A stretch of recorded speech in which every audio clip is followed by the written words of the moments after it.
Hey, what's up guys? It's Izzy Seiko, and today we're going to be doing a comparison video between Paladins and Overwatch. So Paladins is a slightly newer heroes shooter game that came out from Hi-Res Studio, which is popular for making the hit Smite. Smite also had a lot of flack in the release, saying it was the cheaper version of League of Legends on easy mode, however you want to describe it. But Paladins was released, and a lot of people actually prefer this game to Overwatch, mainly because it is no buy-in, it's free to play for everyone, and it runs through Steam, versus the Blizzard Overwatch, where the price runs around $65 after tax. Um, but yeah, we're gonna go ahead and get into the game and talk a little bit about the mechanics and what the real differences are between the two, since so many people seem to ask this question, social media and YouTube included. So we'll start off with the game. It has several modes. There's casual competitive, which you have to unlock after getting at least 12 champions to level 4 or higher. We'll talk about um, that level mechanic in a little while. Training, where you basically can go in and learn the different paladins and learn the different champions and what they do, their ults, their moves, and get a feel for everything. And custom, where you can create your own game mode and play online. You are not region locked, you can play with different people in different regions. So we'll go ahead with that. In casual, you have both siege and payload. Siege is very similar to other games where you have to capture the point and you will push that payload once it's captured into the enemy region and explode it for 2 points to win. The game is out of 4. Each team has to accrue 4 points to claim a victory. So once you claim the initial point, which we'll show later in a little bit of gameplay, once you claim that point, you and your team will have the task of pushing that to the payload. The other team has the ability to contest, which basically means any fight near the payload will stop the payload from moving. You will have to boulder over the enemy team and continue to push that non-contested all the way in to a circle on their side, and it will explode. Very similar to destroying the enemy's turrets in League or anything like that. Okay, and oh well, payload is simply just the payload aspect. You have to capture nothing. Each side has a percentage bar in the top, left or right, depending if you're red or blue, and you just have to push. Say the blue team gets their payload to about 45% into the enemy terrain, the round will start over in 15 minutes, and the opposite team has to beat 40% into their other side, and then they'll win and they'll get the win. So let's talk about the champions, because everyone seems to find that their main issue with Paladins is how similar the champions are to Overwatch characters. And my qualm with this is that in hero shooters like Paladins and Overwatch, there's really only so much that can be done with these characters. Like, how many new concepts can you create? There's only so many attacks. You're gonna have a healer with clones or illusion. You're gonna have a tank with a giant blockable shield. The few that I really see that are just outstandingly similar um, would have to be Fernando. Fernando. Fernando is off the bat already looks like Reinhardt. One of his attacks is a shield. His right mouse button is a huge shield, and even in cosmetic appearance, looks incredibly like Reinhardt's shield. The only thing that it doesn't have, it can't pin you. Reinhardt's shield, as we all know, does that fantastic pin. Um, he doesn't have a gun. This is not a gun, which is very different from Reinhardt's design. It is a flamethrower. So that is what sets Fernando apart from Reinhardt. But in reality, it is a very similar character design, as Fernando is a frontline character, not a tank, as what they call them in Paladins, frontline characters, which basically set the team up for success by rushing into the point, holding it down, and fending off any of the enemy teammates from destroying team turrets, set down by Barrack, who is a turret character. So Fernando is very, very similar. I could see the similarity in that sense. Um, and Droxus Yes. is one of the unlockable characters here in Paladins. They have a mechanic for that. As you play through the game, as you do anything in the game, you will accrue a sort of in-game currency, which is not it is not paid for. You do not use any real money. There are no microtransactions within this game as of yet, as it is still in beta. But as you play the game, you'll accrue these little coins as gold, and you can use it to unlock other champions. I've obviously used my gold to unlock a few, um, this not being my main account. So, Androxus, people will say, this is an original character design. We don't really have a character that looks like this. But Androxus is a mix of a few characters in Overwatch. For one, he does have a sort of teleport. It's not a teleport, it's called Nether Step. So you quickly dash forward in any direction, can be used 3 times before going on cooldown, and hold jump while in air to reduce fall speed. So this is basically a getaway. This is very typical of many characters in these hero shooters, not just in Paladins, but it's very similar to other characters, as well as the revolver, which we see in McCree in Overwatch. He does have that quickfire revolver, which allows him to kind of just spam shot, not as spammy as McCree's, of course, because there is a decent cooldown on this attack for Androxus. He's kind of a bit of a thrown together character. Not only does he have a revolver, he has that nether step that we touched on. He has a reversal, which is basically immunity. He absorbs all shots for 1.4 seconds, and then he fires a blast, dealing 75% of that damage that he absorbed back at you. So that's his absorb attack, and then his ult, which is the weirdest of all, would have to be accursed arm, as he has an accursed arm, as we see here. Begin flying for 4 seconds and mutate your revolver to fire 4 explosive blasts that deal 1,000 damage each 0.5 seconds. So he flies and he deals 1,000 damage 4 times every 0.5 seconds. So the basic health of characters here in Paladins, I normally play Ying, who is a healer, so she's at 2,600. So he can kill me with his ult. Some characters have about 5,000 health, but his ult is pretty devastating. He can take out almost any character in the game if he properly places his ult. So that is a little worrisome. Androxus is a character to be dealt with in this game, but character design, as we touched on, he's really not like anything we've seen in Overwatch or any other hero shooter. So, excuse me, please. Cards. Let's see if we can go in and find these cards. Let's see. Normally, I'm only using cards in. Do we really want to do the tutorial system? No. Let's go. Let's get in here for Ying and go to the loadouts. So, cards are basically a new system implemented by Hi-Rez in Paladins. It is a buff system where you can choose your own set of buffs, 5, and you will be able to. Let's create a new payload for you guys to check out. I said payload, loadout. Excuse me. So these are Ying's attacks: Illusion, Dimensional Link, Shatter, and of course this is not an attack, this is her armor and weapon skill. You have the ability to unlock these cards through your in-game currency that you accrue as you play the game, and these all have different effects on these attacks and her weapon and armor. So carry on is your illusions last 3 seconds longer. So Ying's basic shtick is her illusions. She is a very, very, very viable healer in this game. She goes out, she drops illusions, which heal your teammates, and her right click is shatter. So she can have about 2 to 3 illusions out at a time. You right click shatter, and these illusions will chase down the enemy and explode for 500 damage. If you lay more than 1 shatter on an enemy at once, you will get a damage multiplier. So while these are healing, she's also pretty good as an offensive character. I've had situations where I've gone 73 and 4 in this game just off Ying, just with eliminations. So this is definitely a great character who we will touch on. But yeah, you basically create your own deck of cards to customize the character. So your playstyle is not going to be like everyone else's. Maybe once in a while you'll see someone with the same loadout as you, where you can import their loadout and check what cards they're using if you really like their playstyle.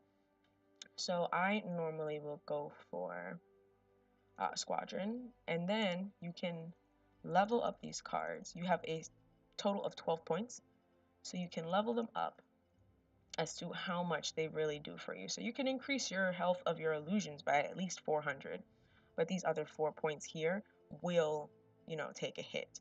So we can go, I don't really use Dimensional Link. Dimensional Link is her teleport. It's very, very rarely used in my style of play because I just play an all-out Ying. But it's very, very, very helpful in situations you place a illusion behind a wall or at the start, and you are able to teleport back to that illusion if you're stuck in a bad spot. You just have to make sure that you're facing that illusion before you teleport, because otherwise it will pick which one you will go to, and you will teleport to whatever you're facing, and that is very, very, very bad when you're stuck in a shitty spot, as I've experienced several times in game. Um, so then Brittle is the only one we have unlocked right now on this account. So we've got reduce the cooldown of Shatter by 0.5 seconds. That's fine. We don't really need to worry about that. We're going to do Dimensional Link cooldown. Don't care about that too much either. And then we're going to increase our health by 200. And we will use Spring Bloom, which is also the only other one we have available. When illusions die to an enemy, reduce the cooldown of illusion by 0.5 seconds. So this will be a customizable loadout that we use. And then we're going to save and exit. Squadron, that's what they've called it for us, since I didn't choose to name it. So now, whenever I go into game, I can either select Basic Ying, or I can select Squadron as my loadout skills. Overwatch does not have any system like this, which is pretty interesting, but this is something that sets Paladins apart from the game of Overwatch. Blizzard did not think to put something in like this. People say that this is a pro and a con for Paladins. Some say that it may, be bait for microtransactions at some point when the original game is released and it's no longer in beta. I think it's great. You can customize your perks, and you can save up to 6 configurations and really, really figure out what playstyle is best for you. As I touched on, you can earn that in-game currency. You can also, as you're wrecking people online, you can collect loot chests. So I don't know why this always happens to me, but there's supposed to be like a little crate that pops up, and it never. Oh, there we go. And you get some free stuff. Money. Sometimes it can be, skins. Skins are very rare. Most of the time, you're gonna unlock cards and gold. So that's also something that's very cool. Let's touch on the in-game currency. As you play the game, you will start off inside of a little circle with your teammates locked in a room. It'll be a countdown. You'll have your time to pick your in-game perks. You'll have your time to pick your loadout, and then it will show you a screen with the perks again, and you will have the choice of picking what you want to use. And we're just gonna actually pop right up into a game so I can show you that. It'll be a little bit clearer. We're going to enter the queue as I speak. This system is very similar to League of Legends, where you start off in that room, and you can customize here. You can use different skins and whatnot that have not been selected. I am not paying for anything as of yet. But yeah, you gain in-game currency. You gain money from kills, you gain money for pushing the payload, contesting the payload, damage dealing, healing, anything that you really do will get you that in-game currency to get these in-game perks aside from the loadout. So we're going to show you that perk screen right now, and we're going to go in and we're going to show you the 2-step objective, the point and push, which is the most used. Oh wow, we had the host back out. All right, we're going to go ahead and try that again. Jesus Christ.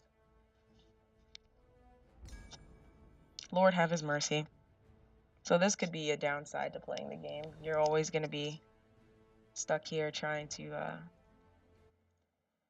find some people to play with. It is 10 o'clock in the morning, so maybe I'm just crazy. Okay, so team composition is as serious as it is in Overwatch, but we'll be okay. We have okay, well he switched it out. We had 2 healers at one point. So we have Victor here, who is okay, he keeps switching. So now he's the Androxus that we spoke about earlier. So we have no frontline. I don't know why. We have no frontline. We have 2 damage dealers, 2 flanks, and a healer.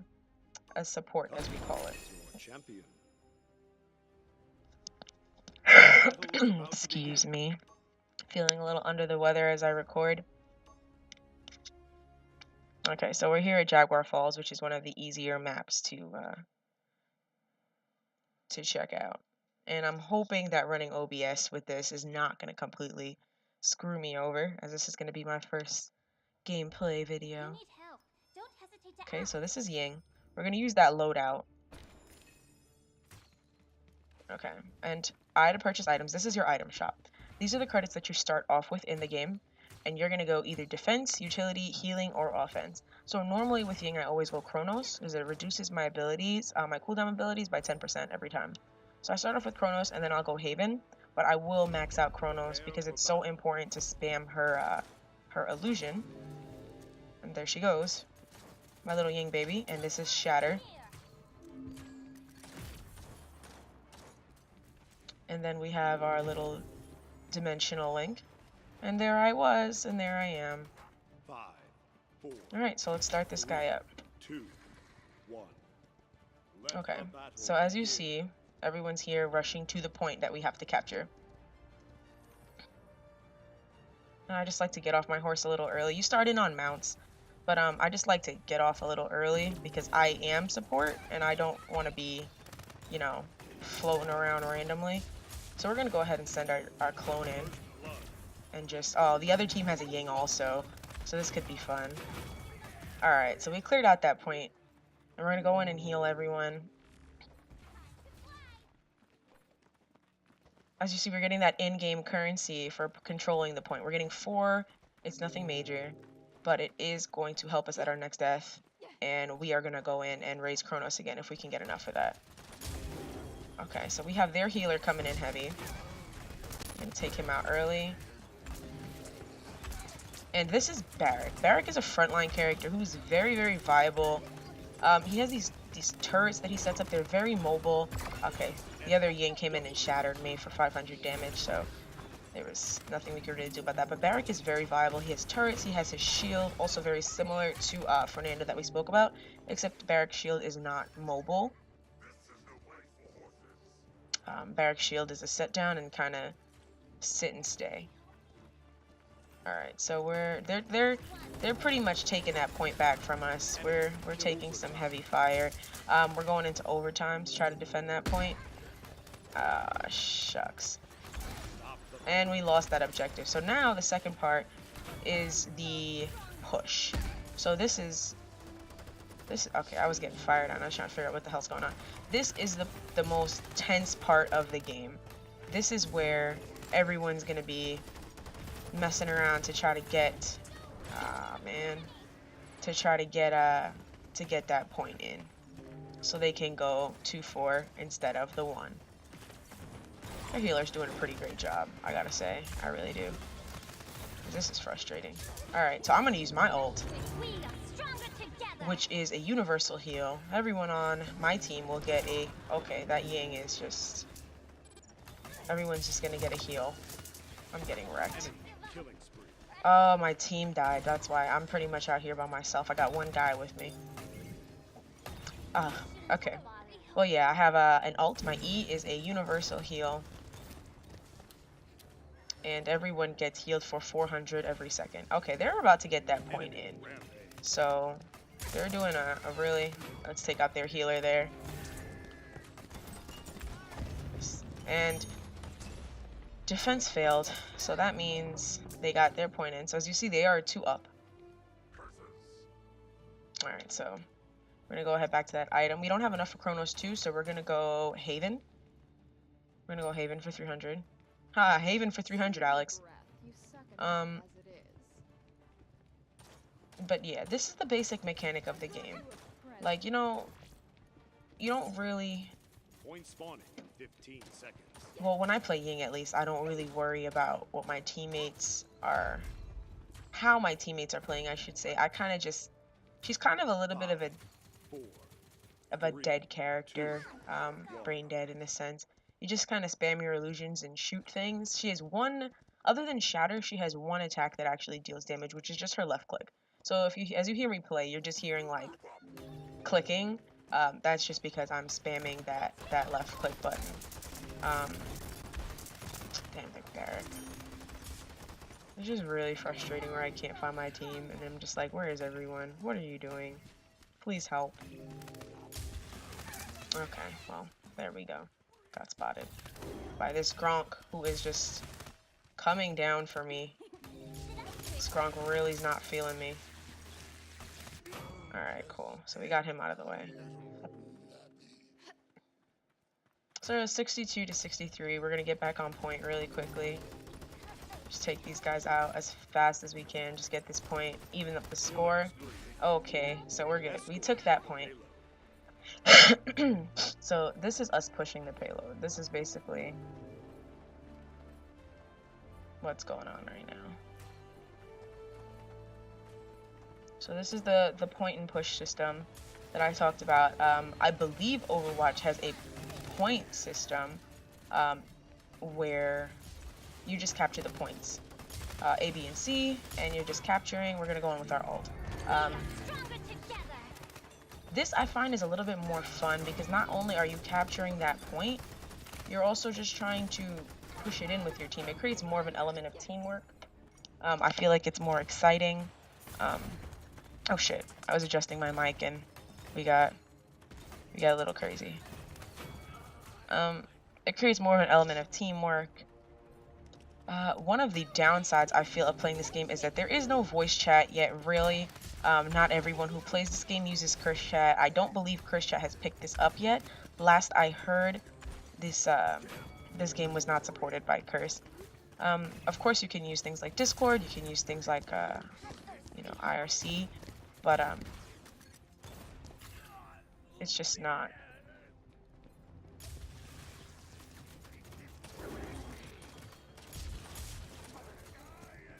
Okay, my computer wonked out a bit. I got a notification. I think it froze me up. Okay, so we're pretty much about to take this point right now. As you see here, we're gonna go ahead and get that tied up. While racking up 2 kills. Okay, so we got 36 seconds to decide what we're gonna put in. We're gonna go ahead for Kronos.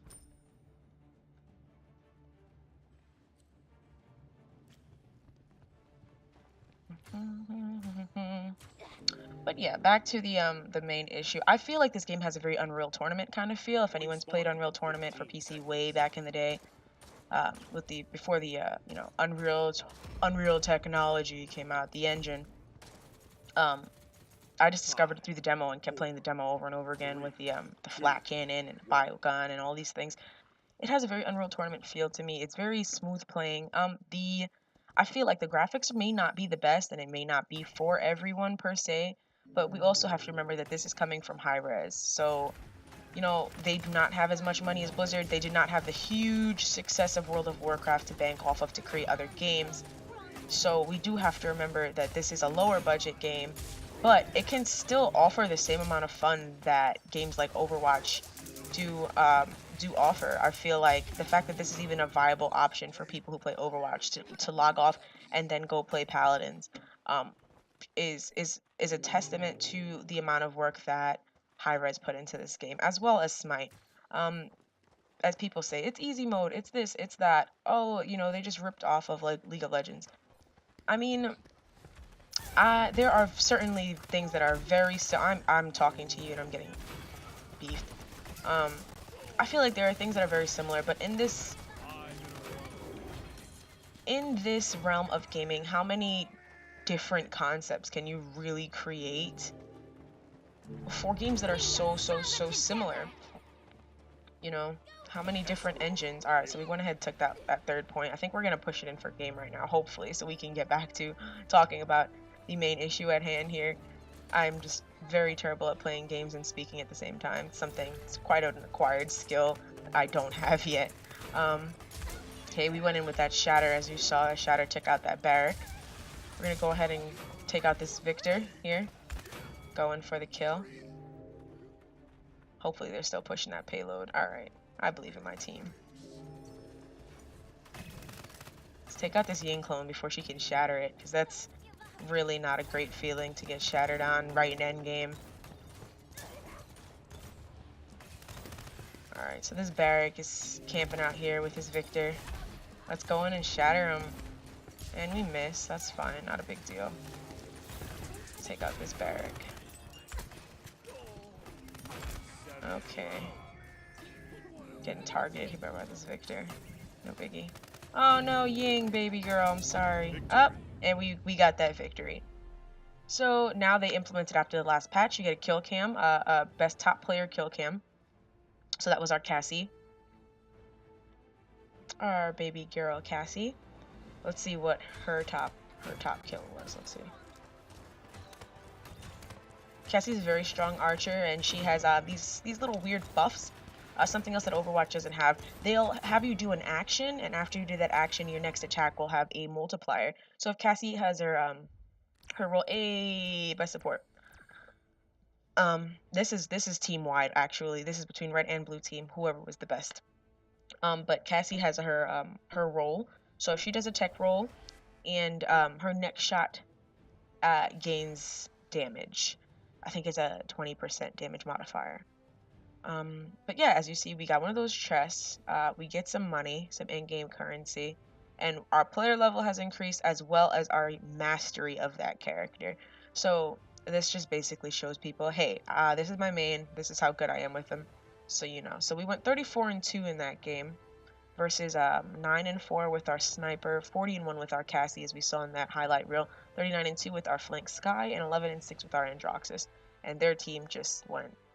I feel like this was a lower level team. This is pretty terrible. I'm gonna go ahead and send that Cassie a friend request because she was pretty great, as well as that Sky. Why not? But this is just dismal. But anywho, we're gonna go back home. We're gonna open up that loot chest, see what we got. Some cards. Awesome. We got a card for Cassie, card for Kanessa, and some money. Awesome. All right. So I guess the last few things to touch on are just the map. As you saw in Jaguar Falls, like the maps are very open. They're very broad, expansive. You know, you're not worried about getting caught in a small corridor. And if you are, you've played the map so much already that you kind of know how to combat that. You know where the exit is. So if you're running backwards and you can't see, you know that, you know, you have to turn this way a little bit to get out the door to escape your foe. As far as Overwatch, the corridors are so narrow and small that if someone throws down an AoE, your healer's going to get killed, you're going to take severe damage, and it's kind of just like, it's frustrating, at least to me. I don't know anyone else who has said they've been frustrated with it yet, but I just tend to avoid conversation about Overwatch in general because we get into this, oh, but you play Paladins, so it's frustrating. So, what's this? But yeah, I think that's really everything that I've had to touch on. I mean, if you're watching this video and you play Overwatch, you can clearly see the differences. Of course, the genre of game is similar. So as I said, there are going to be some similarities. There are going to be some attacks that are the same. You're going to have a character that uses a revolver. You're going to have a sniper. You're going to have someone with a machine gun. But these are things that most of these games have. Like, there's only so many things you can really, really change. I think what really matters, you know, the game modes are different. They initialize some new systems such as the card system, the loot system, and I think those things are pretty great. I feel like they kind of blended a little bit of League, a little bit of Smite, a little bit of Overwatch